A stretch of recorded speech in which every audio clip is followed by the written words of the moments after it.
नमस्कार। कार्यक्रम शिक्षा परिवेशको दोस्रो सिजनको यो नयाँ श्रृङ्खलामा फेरि पनि तपाईँ सम्पूर्ण श्रोतालाई हार्दिक स्वागत गर्छु। म कार्यक्रम प्रस्तोता सूर्यनारायण विक। देश विकासको प्रमुख आधार मानिएको शिक्षामा भएका व्यथिति, विसङ्गति, भ्रष्टाचार तथा अनियमितताको उजागर गर्ने अभिप्रायले तयार पारिएको कार्यक्रम शिक्षा परिवेश हरेक साताको शनिबार बिहान 9:15 बजेदेखि 10 बजेसम्म रेडियो सान्वी 96.4 मेगाहर्ट्जका साथसाथै इन्टरनेट अनलाइनको www.radiosanvi.com र रेडियो सान्वीको अफिसियल फेसबुक पेज मार्फत एकैसाथ प्रसारण हुने गर्दैछ। खास गरी शिक्षाका विविध पक्षका पाटोमा केन्द्रित भएर शैक्षिक क्षेत्रको सेरोफेरोमा शिक्षाकर्मी तथा शिक्षासँग सरोकार राख्ने विभिन्न व्यक्तित्वहरूसँग हामी कार्यक्रममा बहस गर्छौँ। हुन त यो समय अत्यन्तै असामान्य र विश्वव्यापी महामारीको समय हो। यो अवस्थामा मुख्य विषय नागरिक स्वास्थ्यको सुरक्षा रहेको हुँदा अरू विषय गौण हुनु स्वाभाविक हो। तर मुलुकको सुखद भविष्यको जगको रूपमा समेत रहेको शिक्षा प्रणालीलाई यस्तो सङ्कटपूर्ण अवस्थामा कसरी अध्यावधिक र नियमित गर्न सकिन्छ भन्ने सन्दर्भमा भने गम्भीर हुन आवश्यक छ। त श्रोता, केही दिन अघि मात्रै आर्थिक वर्ष 2078-79 को बजेट पनि प्रस्तुत भयो। त्यो बजेटले पनि शिक्षा क्षेत्रलाई कतिको प्राथमिकता दियो र यो कोरोना भाइरसको पेन्डेमिक समयमा शैक्षिक क्षेत्रमा परेको प्रभाव लगायतका विषयमा आजको कार्यक्रम केन्द्रित हुनेछ, जसका लागि यति बेला हाम्रो प्रत्यक्ष टेलिफोन सम्पर्कमा जोडिनु भएको छ अर्थशास्त्री एवं सहप्राध्यापक इन्दुशेखर मिश्राजी हामीसँग टेलिफोनमा जोडिनु भएको छ। उहाँलाई स्वागत गरौँ। सर, यहाँलाई कार्यक्रम शिक्षा परिवेशमा हार्दिक स्वागत छ। नमस्कार र धन्यवाद। हजुर, सर्वप्रथम सुरु गरौँ यो अहिलेको परिवेशमा, जस्तै कोरोना भाइरसको महामारीले आक्रान्त भनिरहेको अवस्थामा आर्थिक वर्ष 2078-79 को बजेट कोरोना भाइरसको रोकथाम तथा नियन्त्रणमा बढी केन्द्रित हुनु स्वाभाविकै हो। तर पनि शिक्षा क्षेत्रलाई पनि त्यति धेरै प्राथमिकता नदिएको भन्ने पनि विभिन्न टिका टिप्पणीहरू आइरहेका छन्। यहाँलाई चाहिँ शिक्षालाई प्राथमिकता दिएको छ या छैन भन्नेमा के छ यहाँको बुझाइ? अहिलेको मेरो दृष्टिकोणमा अहिलेको अवस्थामा स्वाभाविक रूपले कोरोना एपिडेमिकलाई नियन्त्रण गर्नमा सबैको स्वास्थ्य सुरक्षामा सरकारको ध्यान केन्द्रित हुनु आवश्यक नै हो। तर मेरो दृष्टिकोणमा अब केही कमजोरी भए तापनि सरकारले शिक्षालाई पनि प्राथमिकता दिएको छ।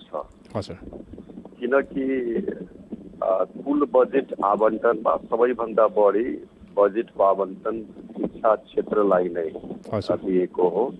अनि केही पुरानो मागहरूलाई पनि यहाँ सम्बोधन गर्ने प्रयास गरिएको छ।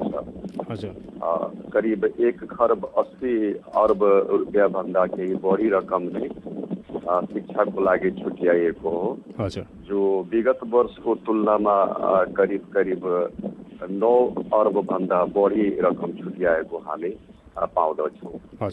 यस्तो परिस्थितिमा शिक्षालाई सबैभन्दा बढी बजेट आवन्टन गर्नु स्वाभाविक रूपले यसलाई प्राथमिकतामा राखिएको नै पाइन्छ। अहिलेको यो कोरोना भाइरसको कारण झन्डै लामो समयसम्म पठन पाठनहरू अवरुद्ध र नियमित परीक्षा तालिका समेत अवरुद्ध भइरहँदाखेरि यसलाई कसरी अध्यावधिक र नियमित गर्न सकिन्छ भन्ने विषयमा चाहिँ केन्द्रित नभएको हो। यो विषय मुख्य रूपले बजेटसँग सम्बन्धित हुने विषय होइन।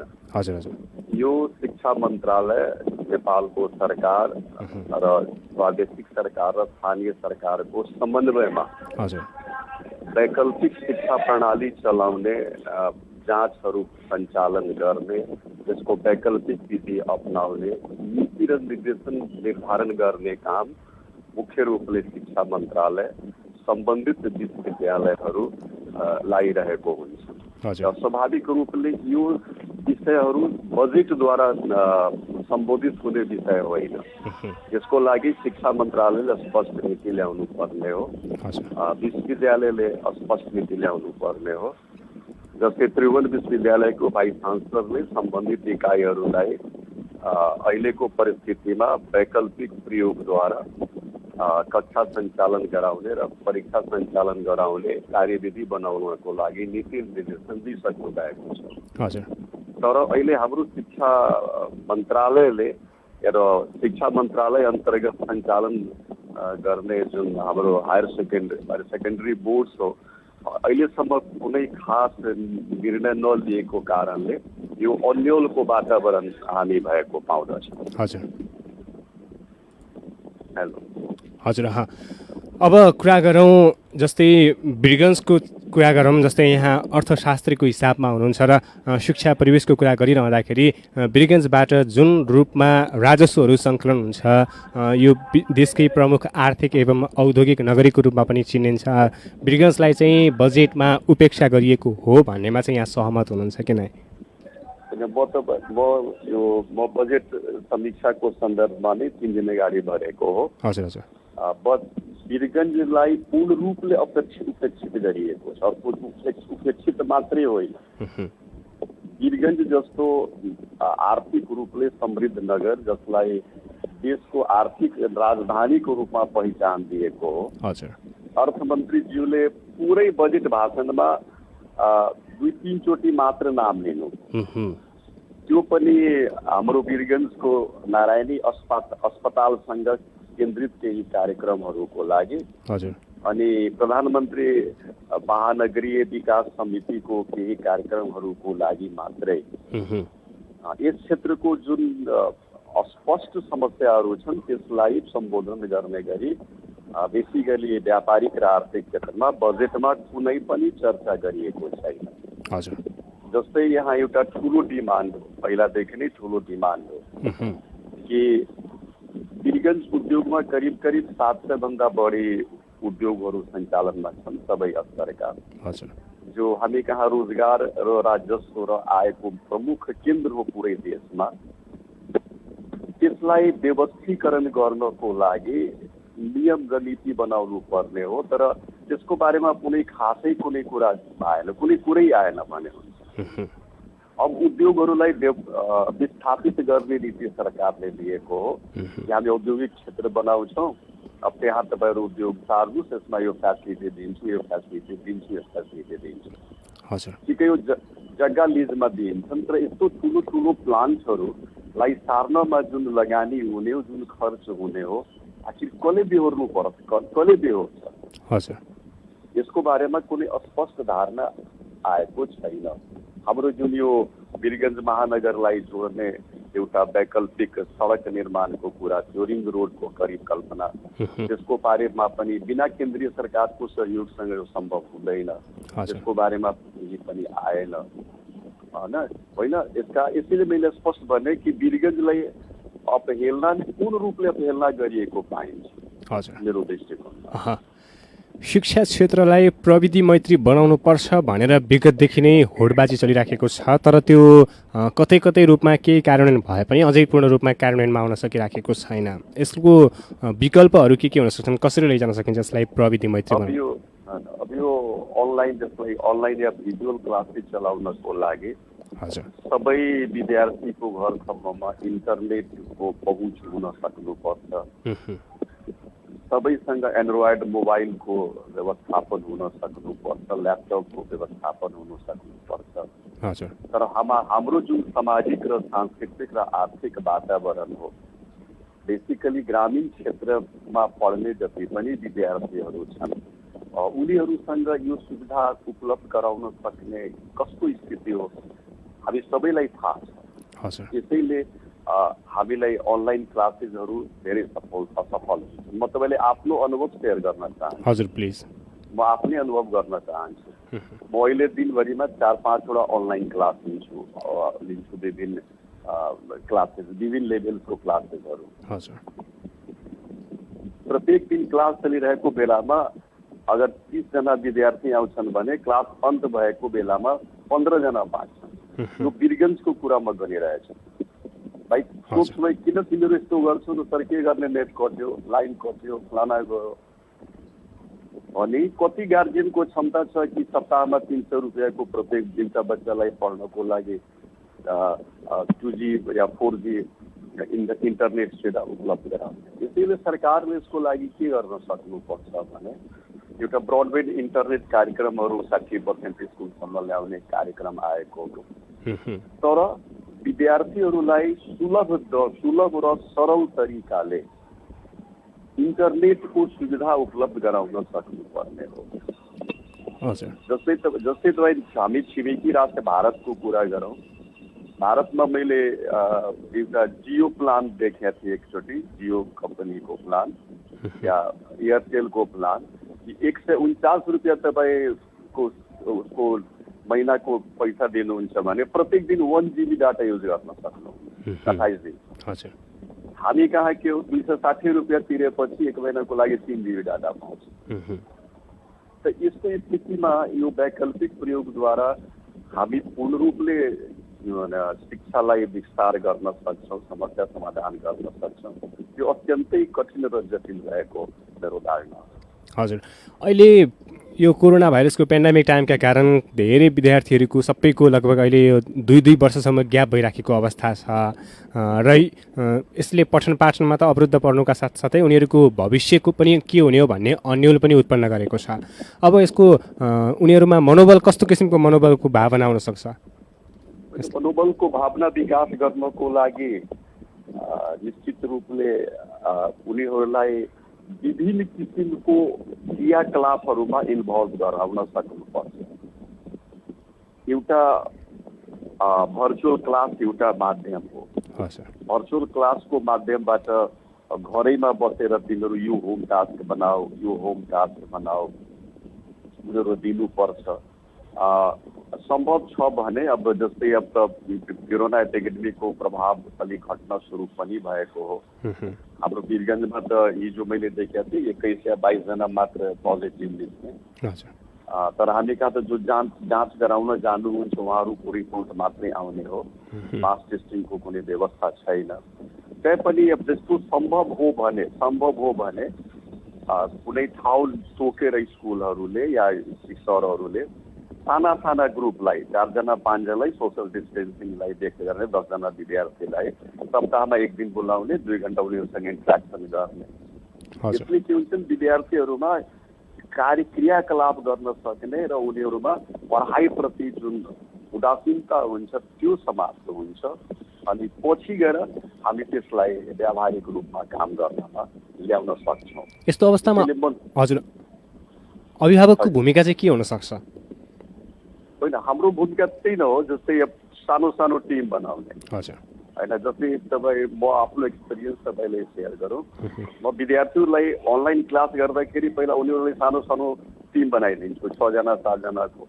अनि भन्छु भाइ 7 बजे साँझ पछि म फ्री रहन्छु, त्यसपछि जुममा जोड दिन्छु, तिमी 6 जना मात्र आएर मसँग क्रस क्वेसन गर्न अनि मलाई बतान के तयारी गरिरहेको छ भने। यस्तो भइसकेपछि उनीहरूलाई के हुन्छ पढ्ने प्रति उदासीनता हुँदैन, पढ्ने प्रति जागरुकता हुन्छ र एउटा जुन अफलाइन क्लासको एउटा त्यो हुन्छ त्यो स्थिति उत्पन्न हुन्छ। अनि स्वाभाविक रूपले यसबाट विद्यार्थीहरूमा पढ्ने मनोबल जागरण हुन्छन् र उनीहरूलाई के लाग्छ भने कुनै गार्जियन मलाई अब्जर्भ गरिरहेको हो, अनलाइन नै सही तर म अब्जर्भेसनमा छु, यो धारणा विद्यार्थीहरूमा विकसित भए पनि यसमा पढाइप्रतिको मनोबल सञ्चालन हुन्छन्। दोस्रो कुरा म के भन्न चाहन्छु भने सरकारले शिक्षा क्षेत्रमा निर्णय नीति र निर्णय गर्दा अन्यलको वातावरण सृजना गर्नु हुँदैन। जस्तै 12 क्लास र 10 क्लासको परीक्षा स्थगित भयो। स्थगित हुने दिन बित्तिकै नै यसको वैकल्पिक कार्यक्रम आइसक्नु पर्ने थियो। अब यो बाटो नपर्खनु पर्ने के हो, अब कोरोना एपिडेमिक समाप्त हुन्छ अनि फेरि म अफलाइन एक्जामिनेसन लिन्छु। किनकि त्योमा फेरि त्यही भिड हुने हो, त्यही डर हुने हो। किनकि वैज्ञानिकहरूको भनाइ के छ, अब तेस्रो लहर बच्चाहरूमा बढी अट्याक गर्छ। यसैले नीतिगत स्पष्टता, त्यसको सही कार्यान्वयन र विद्यार्थीहरूमा अभिभावक तत्त्वको अनुभव र हामी फिलिङ भनौँ सोचाइ भइसकेपछि उनीहरूमा निश्चित रूपले पढाइप्रतिको अवधारणा या जागरण या मनोबल उच्च हुन्छ मेरो धारणा हो। हजुर, खास गरी नेपालको शिक्षा प्रणालीमै समस्या छ भनेर धेरै बुद्धिजीवीहरूले, धेरै अग्रजहरूले पनि भन्नुहुन्छ बेला बेलामा। यो चाहिँ नेपालको सुगा रटाई घोगन्ते विद्या मात्रै भयो, व्यावहारिक शिक्षा भएन, जुन पछि गएर काम लागोस्, आफूले जाने बित्तिकै रोजगारी पाओस् भन्ने कुराहरू गर्नुहुन्छ। यो साँच्चीकै समस्या नै हो त शिक्षा प्रणालीमा नेपालको? एकदमै सही र साँचो समस्या हो। हजुर, एकदम सही र समस्या हो। हाम्रो शिक्षा नीति मुख्य रूपले क्वान्टिटेटिभ बेस्ड एजुकेसन पोलिसी हो। सबै विद्यार्थीलाई स्कुलमा पुगाऊ, स्कुलको प्रेजेन्टेसन बढाऊ। हजुर, क्वालिटेटिभ बेस्ड एजुकेसन सिस्टम र प्र्याक्टिकल बेस्ड एजुकेसन सिस्टम हामीले डेभलपै गर्न सकेका छौँ। त्यसको दुईटा कारण हुन सक्ला। हजुर, क्वालिटेटिभ बेस्ड एजुकेसन धेरै खर्चिलो प्रणाली हुन्छ, धेरै खर्चिलो प्रणाली हुन्छन्। सम्भवतः त्यो बजेटिङ गर्न सक्ने हाम्रो आर्थिक क्षमता भएन। दोस्रो कुरा के हुन्छ भने प्र्याक्टिकल बेस्ड स्टडी पनि धेरै खर्चिलो र धेरै लेबोरियस वर्क हुन्छ। हजुर, संस्थामा जस्तै कुनै विद्यार्थीलाई संस्थामा गएर 5 घण्टा ड्युटी दिनु पर्यो, सिक्न जान्नु पर्यो, सिकाउन पर्यो, यस्तो हुन्छन्। हुन त 2-3 वर्षदेखि इन्टर्नसिपको व्यवस्था सरकारले बजेटद्वारा गर्छ, यसपालि पनि गरेको हो। हजुर, मास्टर्स डिग्री गरेको विद्यार्थीलाई हामी यस्तो प्रयोग गर्छौँ। रिटायर भएको टिचर्सहरूलाई हामी यस्तो सामाजिक कल्याण र शिक्षा क्षेत्रमा विकासको लागि प्रयोग गर्छौँ। अभाव र युवा प्र्याक्टिकल दुइटैलाई प्रयोग गर्छौँ। तर बजेटमा व्यवस्थापन हुने बित्तिकै कार्यान्वयन कति राम्रो तरिकाले हो, हजुर, त्यसले भर पर्छ। र त्यो कार्यान्वयन जबसम्म सक्षम तरिकाले हुँदैन तबसम्म हामी नीति बनाउँदै जान्छौँ र यो समस्या आउँदै जान्छन्। अवस्था त के हो भने जस्तै एकचोटि मैले एउटा व्यवसायीहरूसँग कुराकानी गर्दाखेरि उहाँहरू के बनाएको थियो कि मैले भने कि तपाईँहरू भन्नुहुन्छ वीरगञ्जमा एउटा राम्रो एकाउन्टेन्ट पाउँदैन, एउटा राम्रो एचआरएम म्यानेजर पाउँदैन। भाइ कम्तीमा म्यानेजमेन्ट फ्याकल्टीमा त हामी कहाँ +2 देखि एमबिए सारा पढाइ छन् नि, कलेजहरू पढाइरहेछन्। हजुर, हजुर। अनि उहाँहरूको के धारणा थियो भने कि सर तपाईँ बिकम पास गरेको विद्यार्थीलाई एउटा एप्लिकेसन लेखेर अर्डर लेटर लेखेर मलाई देखाइदिनुहोस्, म मानिलिन्छु कि प्र्याक्टिकल पढाएँ। निश्चित रूपले इम्प्लोयरले माग गरेको अनुसार हाम्रो शिक्षा पढाइ छैन, यो म पनि मान्छु।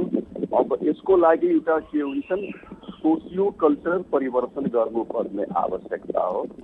विद्यार्थीको घरदेखि क्याम्पससम्म र काम गर्ने थलोको व्यवस्थापनसम्मको वातावरण उनीहरूलाई केही सिकाउने, प्र्याक्टिकली सिकाउने भावना भएपछि मात्र यो सम्भव हुन्छ। यो मात्र एउटा टिचरले, एउटा कलेजले, एउटा स्कुलले गर्न सक्ने अवस्था होइन। त्यसको हाम्रो वातावरण बनाउन सक्नुपर्छ कि हामी लर्निङको साथसाथ प्र्याक्टिकल नलेज पनि दिन पाऊँ। यसमा चाहिँ मुख्य भूमिका भनेकै नीति निर्माताहरूको हुन्छ। नीति निर्माताहरू जस्तै अहिले तपाईँहरूले बजेटमा सुन्नुभयो नि, अर्थमन्त्रीले दिनुभयो, लास्ट इयर पनि दिनुभएको थियो कि मास्टर्स डिग्री गरेको विद्यार्थीलाई अनिवार्य रूपमा इन्टर्नसिपको व्यवस्था गर्छु। यसपालि पनि राख्नु हो कि हरेक मास्टर डिग्री गरेको व्यक्तिलाई संस्थाहरूले 4 महिनाको लागि पे इन्टर्नसिप दिनुपर्छ। प्रश्न छ कि यो त बजेटमा आयो, तर त्यो दिने कसले हो, दिलाउने कसले हो, इम्प्लिमेन्टमा डिपेन्ड गर्छ नि। त्यो डिग्रीधारीहरू कहाँ जाने, कोसँग माग्न जाने कि भाइ बजेटमा आइसक्यो, नियम बन्यो, मलाई काम दियो, म 4 महिना काम गरेर आफ्नो पर्फर्मेन्स देखाउँछु र सिक्छु, कहाँ जाने? कलेज कहाँ जान्छ विद्यार्थीको लिस्ट लिएर कि भैया मेरो विद्यार्थी त्यही पास गर्यो, तपाईँ काम दिनुहोस्, बजेटमा आइसक्यो भने स्वाभाविक रूपले त्यसको इम्प्लिमेन्टेसन त्यहाँबाट नै हुनुपर्छ। त्यसबाट इम्प्लोयर ग्रुप्सहरू, इन्डस्ट्रिजहरू, व्यवसायीहरू, जस्तै सञ्चार सेक्टर भयो या पछि स्कुलहरू पनि भयो, सबै ठाउँसँग एउटा समन्वय कायम गरेर उनीहरूलाई व्यवस्थापन गर्नुपर्छ। अनि फेरि 4 महिनाको इन्टर्नसिपको फुल पे दिन भनेको छ, त्यो पेको पैसा कसले बेहोर्ने? त्यो पैसा बेहोरेपछि बेहोर्नेले के फाइदा पाउने राज्यबाट? त्यो सबै अस्पष्ट भएपछि नै यसको कार्यान्वयन सफलतापूर्वक भएपछि हामी पढाइको साथसाथै सिकाइ पनि गर्छौँ, जो कि भविष्यको लागि बढी उपयोगी हुन्छ। हजुर अब कुरा गरौँ जस्तै वीरगञ्जको शैक्षिक अवस्थालाई यहाँले विगतदेखि र एकदमै नजिकबाट निहाल्नु भएको छ। ठाकुराम क्याम्पसको इतिहास छुट्टै छ, त्यसपछि त्रिजुद्ध स्कुलको छुट्टै छ, वीरगञ्जका थुप्रै यस्ता शैक्षिक धरोहरहरू छन्। तर विगतमा 22वटा तराईका जिल्लाहरूको सबै विद्यार्थीहरू वीरगञ्जमै आउँथे पढ्नको लागि, एउटा शैक्षिक हबको रूपमा परिचित थियो त्यो बेला। अहिले चाहिँ यहाँकै मानिसहरूमा, जनमानसहरूमा चाहिँ यहाँकै शिक्षाप्रतिको विश्वास घट्दै गइरहेको छ भन्ने यहाँको धारणा के छ? स्पष्ट रूपले शिक्षाप्रतिको विश्वासको धारणा घट्ने मुख्य कारण के हो? शैक्षिक वातावरण। हजुर, कुनै पनि गार्जियनको चाहना हुन्छ राम्रो वातावरणमा मेरो विद्यार्थी पढोस्, ज्ञान प्राप्त गरोस्, अनुभव प्राप्त गरोस् र भविष्यमा आफ्नो समस्या, आफ्नो रोजगार पाएर आफ्नो दैनिकी चलाउनमा सक्षम हुन्छ। हजुर, निश्चित रूपले वीरगञ्जको एजुकेसन सिस्टममा यो समस्यामा शङ्का उपशङ्का उत्पन्न भएको छ। होइन, शङ्का उत्पन्न हुन्छ। पहिला 56 जिल्लासम्मको विद्यार्थीहरू ठाकुरामा आउने गर्थे। मैले देखेको 56 जिल्लाको विद्यार्थीहरू आउनु भए। अहिले त्यो सङ्ख्या घटेर 13, 14, 15 जिल्ला भइसकेका छन्। आउँछन्, त्यहाँ नआउने कुरा होइन। 15 जिल्लाको विद्यार्थी आउँछन्। बाँकी आउने एउटा के हो कि विभिन्न ठाउँमा नयाँ नयाँ शैक्षिक कार्यक्रमहरू खुलेको पनि हो नि। अनि जब लोकल स्तरमा खुल्छन्, जस्तै हामी कहाँ एमएड आयो, धेरै विद्यार्थी बाहिर आयो, बिएड यहाँ चल्थ्यो, म्यानेजमेन्टको र साइन्सको पढाइ नेपालभरिमा यसको उत्कृष्ट पढाइको रूपमा मानिन्थ्यो पहिला ठाकुराम कलेजको। यसबाट पढेका धेरै विद्यार्थीहरू चार्टर्ड एकाउन्टेन्ट धेरै भएछन्। अहिले सुबोध कर्णहरू त राष्ट्र ब्याङ्कको गभर्नरमा यो डाइरेक्टर नै हुनुहुन्छ, पहिला हुनुहुन्थ्यो, गभर्नरमै काम चर्चा चलेको हो। अनि त्यस्ता पूर्व प्रधानमन्त्री माधव नेपाल यहीँबाट पढेर जानुभएको थियो। धेरै छन् यहाँ योगदानहरू, केही छैन। तर के हुन्छ, अलिकता प्रकृतिजन्य अवस्थाले पनि धेरै कुराहरू हुन्छ। वीरगञ्जले ठाकुराम कलेज या त्रिजुद्ध जस्तो धरोहरलाई यो मेरो हो, यसको विकासले मेरो विकास हुने भने धारणा जुन किसिमको हाम्रो सोसल कोअपरेसन चाहियो, यो सोसल कोअपरेसन त्यहाँ छैन। सरकारी कलेज हो, सरकारले सब खर्च उठाइलिन्छन्, हाम्रो के भूमिका हुने हो? त्यहाँ सपोर्टिङ भूमिका हुन्छन्, डाइरेक्टिङ भूमिका हुन्छन्, गार्जियनसिप भूमिका हुन्छन् समाजको। यो हुन्छन्। कहिलेकाहीँ हामी के हेर्छौँ भने अब कलेजमा तालचा लाग्यो, 6 महिना तालचा लागेको। अब यस्तो वातावरणमा त त्यहाँ काम गर्नेहरू कसरी काम गर्थे? यसैले एउटा सोसल अवेयरनेस चाहियो यस्तो संस्थाप्रति। एजुकेसन मेरो अधिकार हो, एजुकेसन क्वालिटी मेरो अधिकार हो, त्यो धारणाले समाजका प्रतिनिधिहरू पनि त्यतातिर ध्यान दिएर त्यहाँ काम गर्ने प्रशासनमा या क्षेत्रमा आएका व्यक्तिहरूसँग इन्ट्रेक्सन गरेर सुझाव दिएर कुनै समस्या छ भने समस्या समाधानमा सहयोग गरेर स्वाभाविक रूपले उसको असररोटी कायम गर्न सक्छ र हामी आफ्नो पुरानो प्रतिष्ठालाई प्राप्त गर्न सक्छौँ।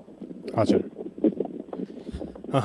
अब यो कोरोना भाइरसले पारेको शैक्षिक क्षेत्रको प्रभावलाई न्यूनीकरण चाहिँ कसरी गर्न सकिन्छ? अब कोरोना भाइरसको प्रभावलाई न्यूनीकरण गर्ने यो क्षतिपूर्ति बुझ्नु गर्ने समय लाग्छ। हजुर, जबसम्म यो भाइरस पूर्ण रूपमा नियन्त्रण आउँदैन, जबसम्म हामी अफलाइन क्लासको पूर्ण रूपले सञ्चालन गर्दैनौँ या अनलाइन क्लास या भर्चुअल क्लासको लागि टेक्निकली आफूलाई डेभलपमेन्ट गर्दैनौँ, तबसम्म यसको प्रभाव अलिकता रहिरहन्छ।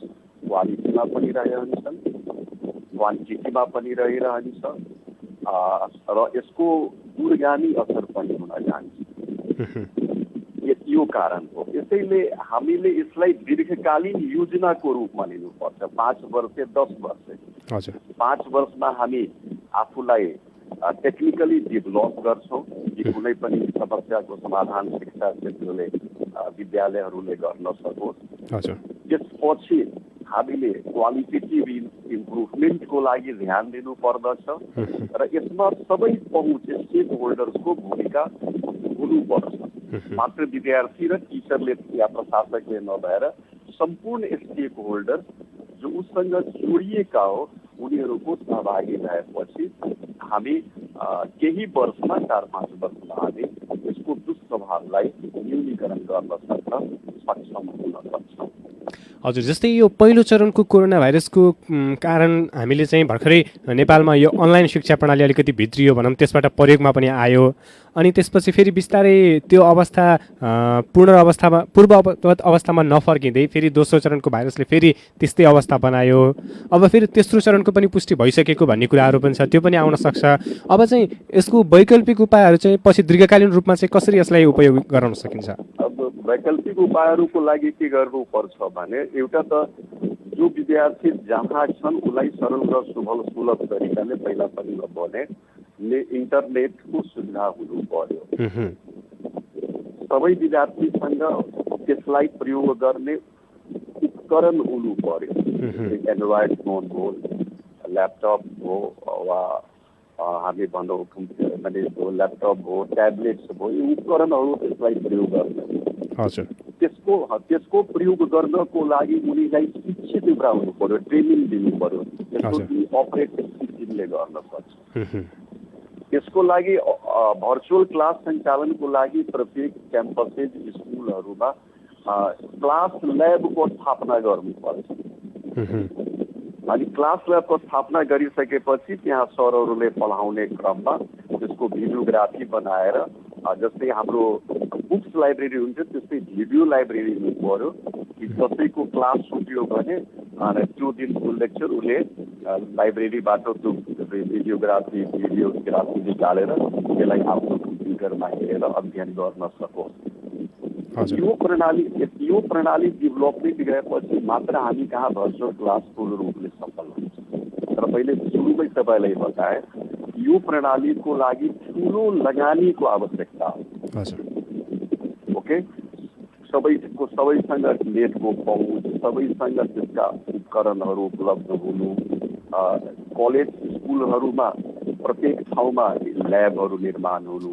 अब धेरै स्कुलहरू छन् त्यहाँ त छाप्रोमा पढाइ हुन्छ, कसै तपाईँ कम्प्युटर ल्याब बनाउने क्लास चलाउनुका लागि। यसैले यसको लागि एउटा दीर्घकालीन योजना बनाएर हामीले लगाउनु पर्छ। हजुर, यो लगानी दोस्रो समस्या हाम्रो के हो भने एकचोटि समस्या आए पनि हामी सिख लिन्छौँ। सिख लिएपछि योजना बनाउँछौँ कि अब यस्तो हामीले गर्ने, तर त्यो समस्या अन्त हुने बित्तिकै फेरि हामी आफ्नो पुरानै बाटोमा हेर्छौँ। यसले पुरानो डेभलप गरिएको पनि कुराहरू स्वतः समाप्त हुन्छ। त्यो कुरालाई पनि प्रिजर्भ गर्दै जानुपर्ने व्यवस्था मिलाउनु पर्छ। हजुर, यहाँले लगानीको कुरा गरिहाल्नुभयो। हाम्रो देशमा चाहिँ कस्तो छ भन्दाखेरि धर्मशालाहरू मन्दिरहरूमा बढी लगानी गरिन्छ, तर शिक्षा क्षेत्रमा लगानी गरेपछि त्यसको प्रतिफल चाहिँ आउँछ भन्नेमा विश्वास गरिँदैन क्या। यसको शिक्षा क्षेत्रमा लगानी बढाउनुपर्छ, गर्नुपर्छ भन्ने मानसिकताको विकास गर्नको लागि चाहिँ के गर्न सकिन्छ? अब शिक्षा क्षेत्रलाई धेरै प्राइभेट सेक्टरहरूले, सबै त होइन तर धेरै प्राइभेट सेक्टरहरूले त शिक्षा क्षेत्रमा लगानी गरेर धेरै मुनाफा कमाइ नै रहेछन्। हजुर, सरकारी क्षेत्रको कमाइ नै रहेछन्। सार्वजनिक क्षेत्रमा यो समस्या हो।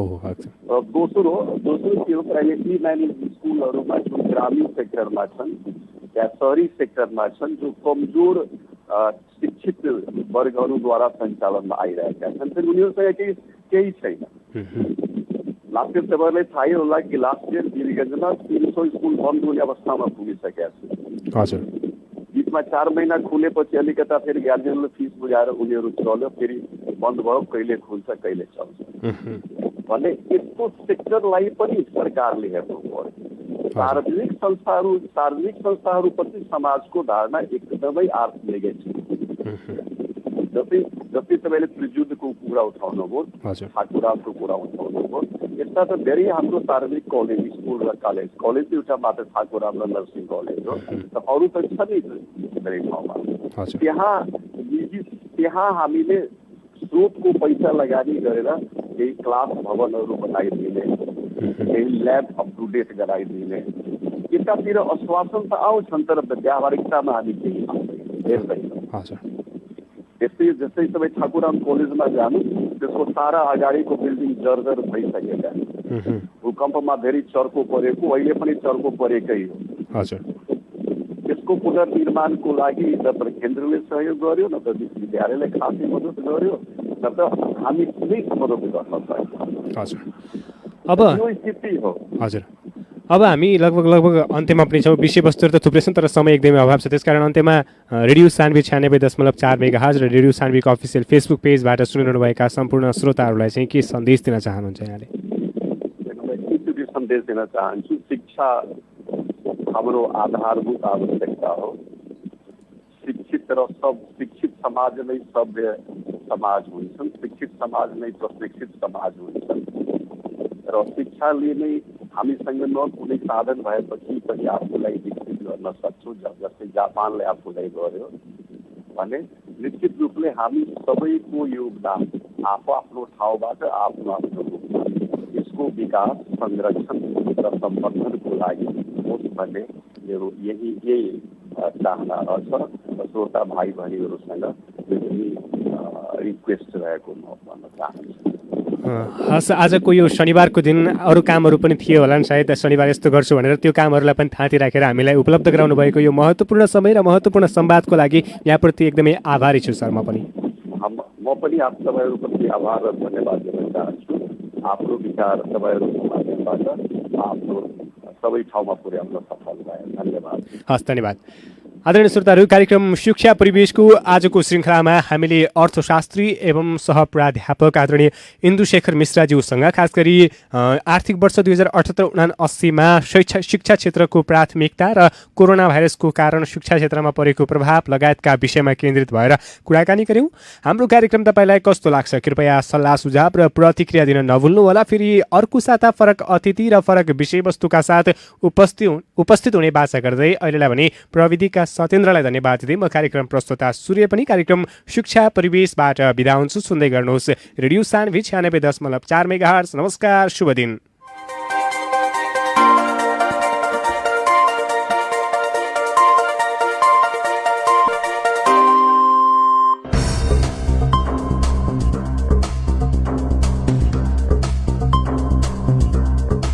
गाउँ सहर सारा गुन्जाउने यो हो रेडियो सान्वी 96.4।